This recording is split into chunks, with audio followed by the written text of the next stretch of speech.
কাজকে ভালোবাসতে শিখুন। কারণ যে কোনো কাজ আপনি করেন না কেন সেটাকে যদি আপনি ভালোবাসা দিয়ে করতে পারেন তবে সেই কাজটা থেকেও আপনি ভালোবাসা পাবেন। এবং যে কোনো কাজের ক্ষেত্রে যদি সেটা ভালোবাসা দিয়ে না করা যায় তাহলে কখনোই সেই কাজ থেকে সাকসেস পাওয়া যায় না। এবং কেউ এখন পর্যন্ত সাকসেস হতে পারেনি।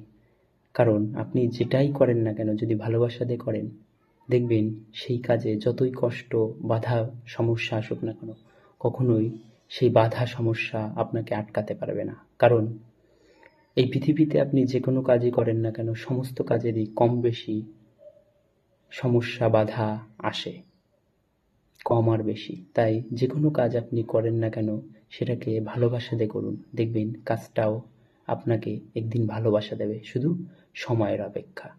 তাই যে কোনো কাজ করবেন ভালোবাসা দিয়ে করবেন, দেখবেন কাজটাও আপনাকে একদিন ভালোবাসা দেবে।